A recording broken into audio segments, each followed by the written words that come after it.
ఒక బావామరదల కథ చూసి చాలా కాలం అయిపోయింది. Maybe 10 years. ఏది లాస్ట్ ఫిల్మ్ ఏంటి? ఉయ్యాల జంప అలాగా. సో బట్ ఇందులో ఒక డిఫరెంట్ డైమెన్షన్ ఉంటుంది, ఒక కొత్త యాంగిల్. నాకు ఎందుకు నచ్చిందంటే, నేను మన మీకు తెలుసు సబ్బవరం నుంచే మన శివ నిర్వాణ, తను నాకు నిన్ను కోరి చెప్పినప్పుడు శివ నిర్వాణ, సో తనకి ఫస్ట్ ఫిల్మ్ అది. నాకు అది వినగానే నాకు ఎటువంటి ఫీల్ నాకు వచ్చిందో, అలాగే సతీష్ జవ్వాజీ, తిను కంటెంట్ రైటర్, టీవీ ఎవరి దగ్గర అసిస్టెంట్గా చేయలేదు. కాకపోతే తను చాలా స్టోరీస్, తను ఒక కాంటెంట్ రైటర్గా టీవీలో చాలా ప్రోగ్రామ్స్కి, షోస్కి, చాలా వాటికి తను పనిచేశాడు. తన బెస్ట్ ఫ్రెండ్, రూమ్మేట్ ఉన్నాడు శివ అని. వీళ్ళిద్దరూ కలిసి ఒక స్టోరీ తయారు చేసుకున్నారు. నేను యాక్చువల్గా ఇప్పుడు చిరంజీవి గారి సినిమా స్టార్ట్ చేయాలి నెక్స్ట్ మంత్. లాస్ట్ 3-4 months నుంచి మేము ఆ పనిలో ఉన్నాం. ఆల్మోస్ట్ 6 months నుంచి ఎవ్రీ వీక్ ఆయన కలుస్తూ ఏంటి నెక్స్ట్ అండి. ఇంత బిజీలో కూడా తన స్టోరీ చెప్పగానే అర్జెంటుగా తీయాలనిపించింది. ఇది తీయకపోతే ఎక్కడ పారిపోతాడో అనిపించింది. పారిపోయి అది నడబట్టేసుకుంటాడో మళ్ళీ ఇంకోడు అని వెంటనే ఫస్ట్ కథ వినగానే ఫస్ట్ తలుపులేయండి రా అన్నాను. తలుపులేయండి రా అని చేసి, బళ్ళు తీయండి రా అన్నట్టు తలుపులేయండి రా, కాగితం పని పట్టరండి, సంతకం పెట్టాను ఫస్ట్. అంత అట్రాక్ట్ చేసింది. దానికి తోడు వీళ్ళనే ఎందుకు అంటే మీరు అడగవే ప్రశ్న కూడా నేనే చేసుకుంటాను. వీళ్ళనే దేనికి తీసుకోవాలి? మీరు లాస్ట్ ఫిలింలో చూస్తే వీళ్ళిద్దరూ ఒక డిఫరెంట్ క్లాసెస్, అంటే ఒక lower class, upper class, economical difference, ఆర్థిక అసమానతలు, ఒక జాబిలి చందు క్యారెక్టర్ కోర్టులో వీళ్ళు చూశారు. ఇప్పుడు వీళ్ళిద్దరిని ఒకే ఫ్యామిలీలో వేస్తే కొత్తగా ఉంటుంది అనిపించింది నాకు. వీళ్ళిద్దరు సేమ్ ఫ్యామిలీ. నాకు తెలిసి మనకి బయట వాళ్ళతో కన్నా మనకు విత్ ఇన్ ద ఫ్యామిలీలోనే ఎక్కువ ప్రాబ్లమ్స్ ఉంటాయి, ఎక్కువ కాన్ఫ్లిక్ట్లు వస్తాయి. బయట వాళ్ళతో చాలా నిమిషాలు సాల్వ్ చేసుకోవచ్చు, కానీ విత్ ఇన్ ద ఫ్యామిలీలో మనం చెప్పుకోలేని ఒక మొహమాటం, వాళ్ళని కన్విన్స్ చేయలేము, ఒక ఈగో ప్రాబ్లమ్స్ చాలా ఉంటాయి. మురారి ఒక చిన్న దాంట్లో గాడ్ యాంగిల్ అలా ఉంటుంది, కానీ బట్ ఇది మీకు అలా కాదు. ఒక కుటుంబ నేపథ్యంలో ఒక బావమరుదులు, వాళ్ళ మధ్యన వచ్చిన ప్రాబ్లం ఏంటి, బికాజ్ ఫ్యామిలీస్ వల్ల వచ్చిన ప్రాబ్లము, వాళ్ళు చిన్నప్పటి నుంచి కలిసి పెరిగిన వాళ్ళు, వాళ్ళ మధ్యన ఏం జరిగింది, ఒకళ్ళ కోసం ఒకళ్ళు పుట్టారు అనుకునే ఒక టేక్ ఆఫ్ నుంచి ఎలాగ దూరం అవుతూ చివరికి ఎలా కలిసి వచ్చారు, ఎందుకు దూరం అయ్యారు. ఇట్స్ వెరీ దీంట్లో ఏంటంటే సతీష్ తను కామెడీ చాలా ఇష్టపడతాడు. అంటే నేను ఫస్ట్ ఈ స్టోరీని లైక్ చేయడానికి కారణం ఏంటంటే, మీకు తెలిస్తే చూస్తే వెంకీ అప్పటి నుంచి నా మార్క్ ఆఫ్ కామెడీ ఒకటి ఉంటుంది. వెంకీ కానీ, డీ కానీ, రెడీ కానీ, ఇవన్నీ ఎదుగుడు భాష ఇవన్నీ. అందులో నేను ఎప్పుడు కూడా సిచ్యువేషనల్ కామెడీ ఇష్టపడతాను. క్యారెక్టరైజేషన్ నుంచి వచ్చే కామెడీ, సిచ్యువేషన్ నుంచి పుట్టే కామెడీ, అలాంటి చాలా దగ్గరగా నాకు నా రైటింగ్కి, నా టేస్ట్కి చాలా దగ్గరగా రాశాడు సతీష్ను, మా శివ వీళ్ళిద్దరు. అప్పుడు అందుకని నేను టేకప్ చేయడం జరిగింది.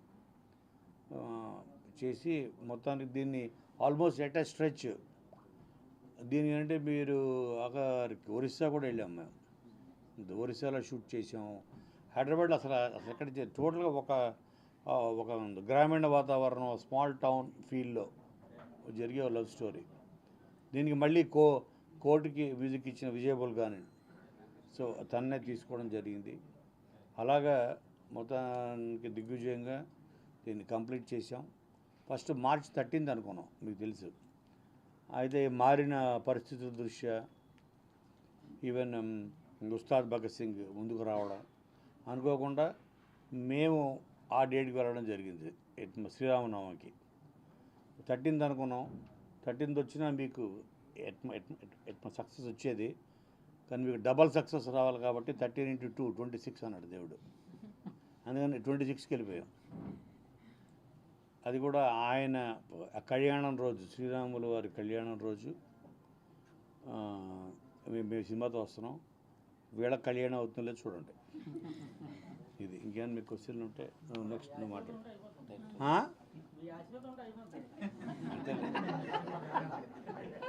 మా ఆశీర్వాదం అడగండి.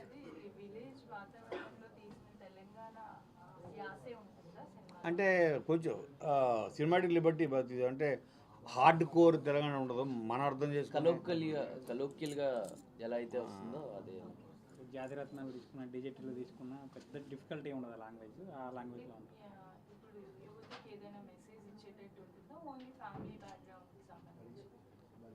ఆ మెసేజ్ అంటే తీసుకుంటే ప్రతి దాంట్లో ఏంటో మెసేజ్ ఉంటుంది. తీసుకుంటే నిజంగా దీంట్లో కూడా నేను ఒక మెసేజ్ తీసుకున్నాను. మీరేది తీసుకుంటారు మీరు చూడండి. బట్ దీంట్లో కూడా ఉంది, డెఫినెట్గా ఉంది. అదే నాకు బాగా నచ్చింది. రాజమ్మ, యాదగిరి వీళ్ళిద్దరు క్యారెక్టర్స్ చాలా చాలా డెప్త్ ఉంటుంది. అంటే వాళ్ళ ఏజ్ గ్రూప్ స్టోరీ. ఒక 10th క్లాస్ స్టార్ట్ అయ్యి ఓ degree final year, engineering final ఇయర్కి వచ్చినప్పటికి ఆ స్టోరీ అయిపోతుంది. ఆ 5 year ట్రావెల్లో వాళ్ళ లైఫ్ ఎన్ని మలుపులు తిరిగింది, వాళ్ళ ఫ్యామిలీస్ మధ్యన ఎటువంటి ప్రాబ్లమ్స్ వచ్చాయి. ఇటు సాయి కుమార్ తన ఫాదర్ చేశాడు, సాయి కుమార్ గారు. ఆయనే ఫస్ట్ వింది స్టోరీ. ఆయన విని ఆయన చాలా అప్రిషియేట్ చేశాడు. సతీష్ వెళ్ళి చెప్పాడు, 2 hours చెప్పాడు. చెప్పిన తర్వాత ఆయన అన్న ఫస్ట్ మాట ఇదే, ఇలాంటి కథలు నిన్నే ఎత్తుక్కుంటే ఎందుకు వస్తాయి, లేదా నువ్వు ఎత్తుక్కుంటే వెళ్తావు వాటిని అని. సో అది నాకు ఫస్ట్ పాజిటివ్ సైన్. తర్వాత చంద్రబోస్ని పెట్టడం జరిగింది, ఆల్ సాంగ్స్ అని. ఫస్ట్ తను స్టోరీ చెప్పగానే నేను అన్ని పాటలు రాస్తా అన్నాడు. తర్వాత తను ఈ పాటతో తీయని ప్రోగ్రామ్స్ వీటి వల్ల 3 songs తర్వాత నేను మళ్ళీ కాసర్ల శ్యామ్కి వెళ్ళాల్సి వచ్చింది. అలాగా అందరూ ఆ నేటివిటీ ఉంటుంది, but very easy, understandable and colloquial Telangana.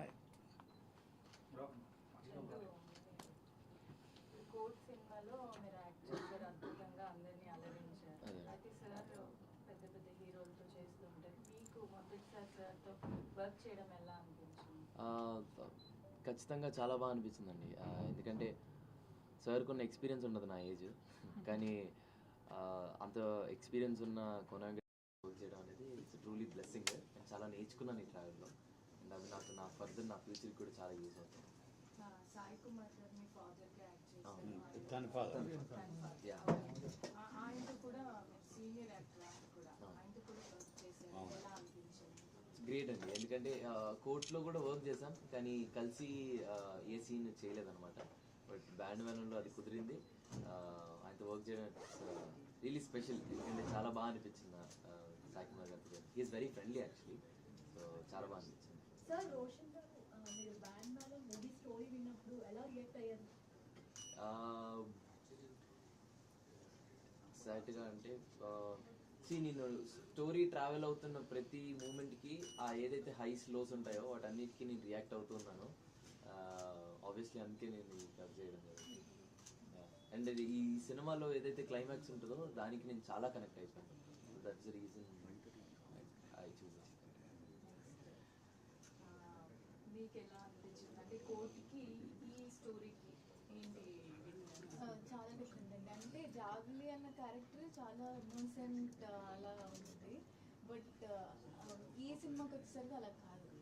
చాలా మేము ఆల్రెడీ క్లిప్స్లో చూస్తుంటే ఫుల్ తిరుతా మాస్, చాలా డిఫరెంట్ క్యారెక్టర్ రాజమౌళి. ఓకే, అంటే కుటుంబ కథ నేపథ్యంలో అంటే ఫ్యామిలీతో ఎక్కువ కలిసి కరెక్ట్, ఎందుకంటే ఒక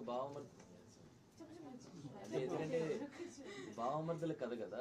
సో ఈ ఫ్యామిలీ మధ్యలో ఉండే వెరీ కలోక్యల్గా ఏవైతే ఆ బాండింగ్ ఉంటుందో ఆ బాండింగ్ మధ్య ఎన్ని విభేదాలు కానీ ఏదన్నా వస్తే ఎలా వాయిడ్ క్రియేట్ అవుతుంది, డిస్టర్బెన్సెస్ కానీ అన్న వస్తాయి, బట్ దాన్ని మళ్ళీ ఎలా అనేదే ఇది ఉంటుంది కథలో. సో యూనో ఒక ప్రాపర్ తెలుగు సినిమా అండి.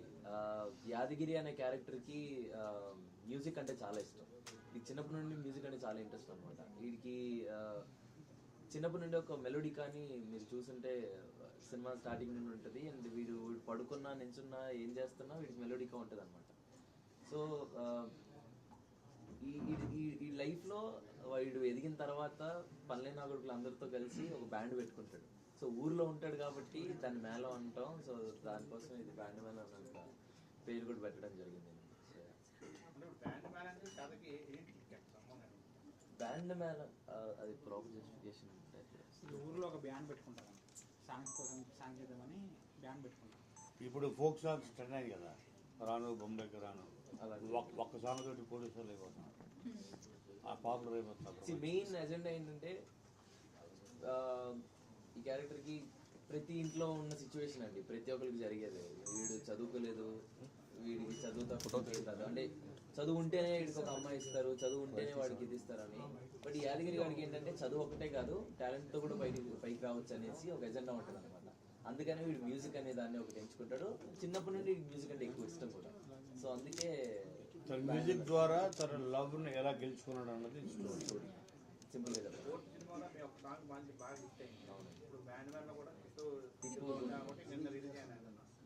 రాజమ్మ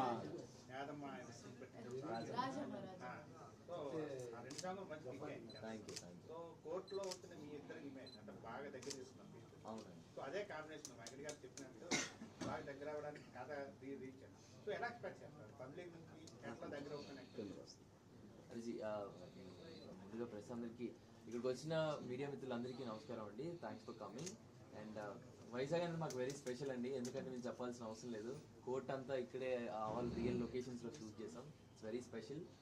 అండ్ కోర్ట్ జరిగిన తర్వాత మేము వైజాగ్ కూడా రావడం జరిగింది. అండ్ ఆ ప్రేమను మేము తీసుకున్నాం. సో ఇట్స్ వెరీ స్పెషల్ అండి, ఎందుకంటే కోర్టులో మీరు చందు జావ్లీని ఎంతగానో ప్రేమించారు, అది అందరం చూసాము. బట్ ఇప్పుడు ఒక యాదగిరి, ఒక రాజమ్మని వెరీ డిఫరెంట్ డైమెన్షన్లో చూడబోతున్నారు తప్పకుండా. ఎందుకంటే కోర్ట్ అంతా ఒక రమయ్య ఎలా ఉన్నా ఇప్పుడు మళ్ళీ మొత్తం ప్రాపర్ తెలంగాణకి వెళ్ళింది కదా.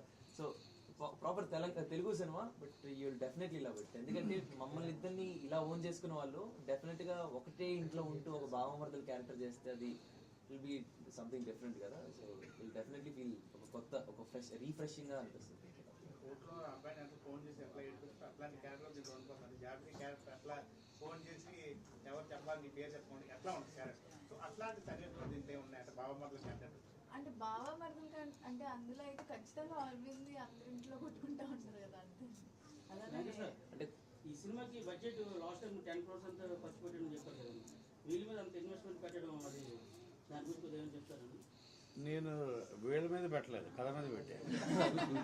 అంటే మీరు తీసినా సరే హీరో హీరోయిన్ ఫస్ట్ మూవీ బాగా హిట్ అంటే ఇప్పుడు మీరు చూస్తే, ఇప్పుడు ఫస్ట్ ఎగ్జాంపుల్ చెప్తా, చంద్రబోస్ తన స్టోరీ వినగా తనతో మెయిన్ దీంట్లో ఎలా అయితే కథలెన్నో చెప్పారు, కవితల్ని రాశారు, అంటే థీమ్ సాంగ్ ఉంటుంది.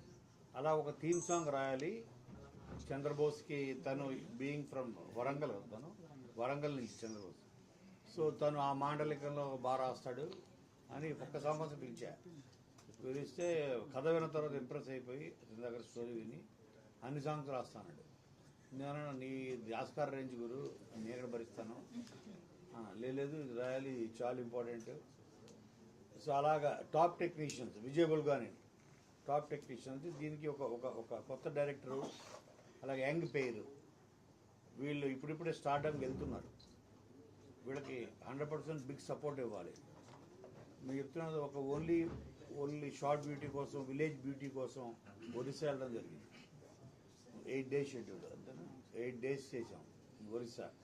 ఆ గ్రీన్, ఆ కొండలు, ఇవి అవి ఎంటైర్ యూనిట్ని 100 మందిని వేసుకుని పోయి, అలాగ దాని బడ్జెట్ దాని గురించి ఆలోచించలేదు అసలు మేము. ప్లస్ మొత్తం అంతా అవుట్డోరే, మొత్తం విలేజ్ అంటే ఇక్కడి నుంచి 200 kilometers ట్రావెల్ చేసి హైదరాబాద్ నుంచి అక్కడ ఒక రిసార్ట్ తీసుకొని మొత్తం అందరిని అక్కడ పెట్టి అక్కడే వంటలు ఇలాగా. ఎందుకంటే ఆథెంటిసిటీ కోసం వేరే ఏ సినిమాల్లో మనం చూసిన లొకేషన్ ఉండకూడదు. బేసిక్గా మా డైరెక్టర్ గారు ఎక్కువ మాట్లాడరు, కానీ ఆయన నాతో షేర్ చేసుకున్న ఒక విషయం ఏంటంటే, కోనా గారు ఎప్పుడైతే కథ విన్నారో విన్న నెక్స్ట్ మాట ఆయనతో అన్నింది, సతీష్ నీకేం కావాలి అని అడగడం, సార్ నాకు ఇలాంటివి ఉంటే బాగుంటుంది అంటాం, గో ఫర్ ఇట్ అనడం. ఇదే జరుపుకుంటూ వచ్చింది. సో ఏ రోజు నాకు తెలిసి సార్ దాని మీద ఎక్కువ ఫోకస్ చేయకుండా ఉన్నారని నమ్ముతున్నాను. కొంతకాలంగా సినిమాలకి కుటుంబ ప్రేక్షకులు దూరం అయిపోతుంది. అవును, ఈ సినిమాలో ఏ పాయింట్లో మళ్ళీ వాళ్ళు కనెక్ట్ అవుతారు అని మీరు అనుకుంటున్నారు? అదే మీరు ఇందాక పాయింట్ అడిగారు కదా, ఇప్పుడు వీళ్ళిద్దరిని ఎందుకు పెట్టుకున్నారండి, that is one more reason. ఎందుకంటే వాళ్ళని చూసి వాళ్ళని ఓన్ చేసుకున్న వాళ్ళు వాళ్ళ కోసం వస్తారు అని ఫస్ట్ నమ్మే.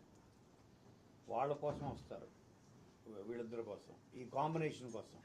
మళ్ళీ నాకు తెలిసి మళ్ళీ ఇదే కాంబినేషన్ చేయాలంటే ఇంకో 5 years పడుతుంది వీళ్ళు. బట్ ఆ టీనేజ్ అయిపోతుంది అప్పటికి ముదిరిపోతారు ఇద్దరు. సో డిమాండ్లు పెరుగుతాయి. ఈ మధ్యకాలం భారీ బడ్జెట్ సినిమాలు కన్నా చిన్న కథ ఎస్, పజ్జలైన సినిమాలు బాగా కరెక్ట్. మొన్న కామెంట్ లిటిల్ హార్ట్స్ కానీ, రాజువెట్స్ రాంబాయ్, ఇలాంటి ఫిలిమ్స్ అన్నీ మరి దానికి అందరు ఫ్యామిలీస్ మీరు చూస్తే వాడు బయలుదేరుతుంది. ప్లస్ ఈవెన్ టికెట్ ప్రైజెస్ కూడా చూస్తే బిగ్ ఫిలిమ్స్కి 500 రూపీస్, 600 ఉంటున్నాయి. వాళ్ళు ఎక్స్ట్రా రేట్లు తీసుకుని, దీనికి ఆ ప్రాబ్లం ఏమి ఉండదు, నార్మల్. ప్లస్ వాళ్ళైనా మంచి సినిమా చూడాలనుకుంటున్నారు పబ్లిక్, ఫ్యామిలీస్ ఎస్పెషల్లీ. అందుకని ఆ నమ్మకంతో వీళ్ళని తీసుకోవడం జరిగింది. సినిమాకి 100 రూపీస్ టికెట్ పెట్టి చాలా అవునవును, అదే చేద్దామని మేము కూడా. కొంతమంది మల్టీప్లెక్స్లు వాడు ఒప్పుకోవట్లేదు, కనీసం 150 అని ఉండాలి. సింగిల్ స్క్రీన్కి కొంచెం సింగిల్ స్క్రీన్స్ 100 అలా పెట్టచ్చు, అలా పెట్టి చేయొచ్చు. ఈ డెఫినెట్గా ఫ్యామిలీస్. ఇప్పుడు మేము ఇప్పటికీ 3 songs వదిలాం, ఇంకో 3 ఉన్నాయి. సునీత్ గారు పాడిన పాట ఒకటి ఉంది, చాలా బాగుంటుంది మెలోడీ. అలాగే మంగ్లీ పాడింది ఒకటి ఉంది. తర్వాత ఇంకో సింగర్ ఎవరు, సాకేత్. సో ఇంకా 3 songs మేము ఇంకా రిలీజ్ చేయాలి. ఎండింగ్ ఏం చేస్తారు? ఎండింగ్ కోసం సినిమా తీసాం. సో ఆ ఎండింగ్ చూడాలని. ఇక్కడ ఎండ్ చెప్తే ఇది ఇక్కడ ఎండ్ అయిపోద్ది. సార్ ఇప్పుడు బ్యాండ్ మేళంలోనే హీరో హీరోయిన్ ఇద్దరు సేమ్ ఫ్యామిలీ. ఓకే, ఒక ఫ్యామిలీ అంటే వాళ్ళు ఉన్నటువంటి దీంతో వాళ్ళు మేజర్ అయిపోతుంటారు. పిల్లలు కుర్రోడు ఏం చేస్తుంటారు అంటే బ్రతకడానికంటే ఏం చేయాలి, జాబ్ ఏం కాకుండా. అదే కదా మీరు అంటే ఇప్పుడు తండ్రి చెప్పాడు కదా, ఇప్పుడు అందరికీ చదువు రాదు. ఓకే సార్, చదువు రానోడు దీంతో మేనేజ్ అది కాదు, చదువు రానోడు దేనికి పనికిరాడు వాడు అనే ఒక ఊళ్ళో అందరూ అంటుంటారు కదా, అదేమి పనికిరాడరా, ఆ చదువులో 0. ఆమె ఏమో డిస్ట్రిక్ట్ టాపర్, ఓకే ఇదేమో 0. వాడు ఏం గుర్తుండవు, కానీ వాడికి ఎప్పుడో చిన్నప్పుడు విన్న వచ్చిన పాట గుర్తుంటుంది. అంటే ఆ memory. Achievement of that boy. So even talent తోటి జాబ్ చేస్తుంటారు లేకపోతే కూర్చొని తింటుంటారు అడుగుతున్నాను. అలాగా కిడ్స్ కదా 10th నుంచి మనం చెప్పేది. ఓకే సో టాలెంట్తో కూడా మనం గుర్తింపు సంపాదించవచ్చు, పేరు సంపాదించవచ్చు. ఒక సచిన్ టెండూల్కర్ లాగా చాలామంది తీసుకుంటే క్రికెటర్స్, మ్యూజిషియన్స్, యాక్టర్స్, వాళ్ళకి ఇప్పుడు పవన్ కళ్యాణ్ గారు తీసుకోండి, తనంటే ఇంటర్ ఫెయిల్, బట్ ఈ much more popular than IAS IPS కన్నా గొప్ప స్థానం. అంటే టాలెంట్ తోటి కూడా గొప్ప స్థాయికి వెళ్ళొచ్చు, అందరి యాక్సెప్టెన్స్ మన్ననలో పొందొచ్చు, దానికి చదివే అక్కర్లేదు అని చెప్పాలనుకునే క్యారెక్టర్ గిరి. తన ప్రేమను కూడా గెలుచుకోవచ్చు. ఆడికి ఏమి లేదు, ఆడికి ఎందుకు ఇవ్వాలి నా కూతుర్ని అనుకునే ఒక సాయి కుమార్, అటు చదువులే సొంట ఏం పనికిరాడు. బట్ ప్రతి మనిషిలో టాలెంట్ ఉంటుంది. ఆ టాలెంట్ తోటి మనకి చదువు కూడా ఇవ్వలేనంత గొప్ప పేరు, స్థాయి మనకి మన టాలెంట్ ఇవ్వచ్చు. ఇండస్ట్రీలో ఉంటారు మీకు చాలామంది స్టార్స్, క్రికెటర్స్, మ్యూజిషియన్స్. అది చెప్పడమే దీంట్లో ఉన్న ఒక ఇది మెసేజ్. కోర్టు బ్యాండ్ వాళ్ళ నుంచి మళ్ళీ థర్డ్ మూవీ కూడా ఎంత పేరుగా వస్తున్నారా? ఏమో సార్, అంటే కోర్ట్ చేసిన తర్వాత మీ అందరి ప్రేమతో అందరు అడిగారు కూడా మీరు తప్పకుండా వేరే సినిమా చేయాలని. సో అది ఇంత త్వరగా కోన వెంకట గారు మాకు అది తీసుకొస్తాను అనుకోలేదు. నేను ఇంత మంచి కథ సతీష్ అన్న వస్తుందని ఎక్స్పెక్ట్ చేయండి. సో యూనో లైక్ కథ వినగానే నేను అంత ఎగ్జైట్ అయ్యాను, శ్రీదేవి కూడా అంత ఎగ్జైట్ అయింది. సో ఇమీడియట్గా జంప్ ఉన్నాయండి. తను ఒకటి సితారా ఎంటర్టైన్మెంట్లో ఒకటి చేస్తున్నారు, అలాగే ఒక 2 ఫిలిమ్స్ చేస్తుంది. తను కూడా 2 ఫిలిమ్స్ తమిళ్లో చేస్తుంది, తెలుగులో దీని తర్వాత స్టార్ అయిపోతాం. అప్పుడు దాకా రిపోర్ట్ గట్టిగా అడగచ్చు కదా అది కదా, మీ అమ్మాయి అది చెప్పింది, గట్టిగా అడగచ్చు ఈ సినిమా అయితే చెప్పలేదా?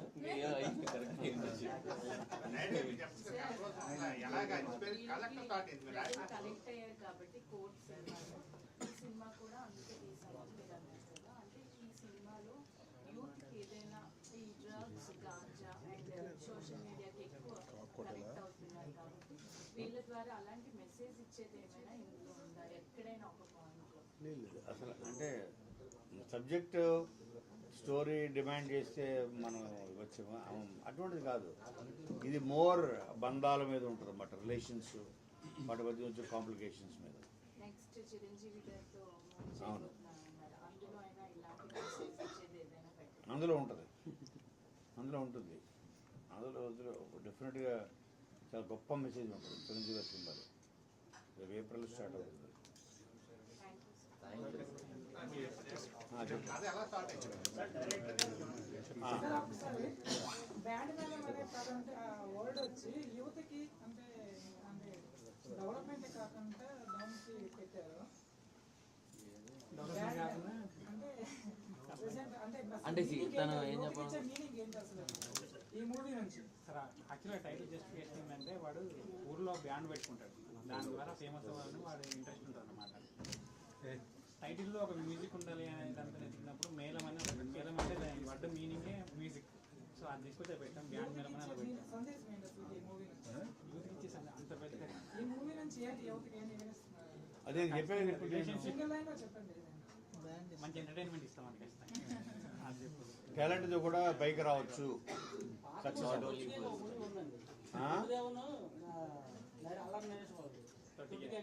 సేమ్ అదే డిజైన్ ఉంది, బ్యాక్గ్రౌండ్ అంతా దాన్ని కన్వర్ట్ చేసుకోవచ్చు అండి. ఇదా తొట్టి గ్యాంగ్ మూవీ మీరు ఆ ఫ్రెండ్స్తో తొట్టి గ్యాంగ్ లాగే ఉంటుందండి. బ్యాక్గ్రౌండ్ అంతా సేమ్ అలానే ఉంది. ఫ్రెండ్స్తో ఉన్నప్పుడల్లా అలాగే. కానీ డెఫినెట్ చెప్తున్నా, ఈ రూమ్లో ఉన్న ప్రతి వాళ్ళు రేపు సినిమా చూసి 100కి 100 ఒక పెద్ద షాక్ గురవుతారు. ఏంటి ఇది చిన్న మ్యూజికల్ ఆడుతూ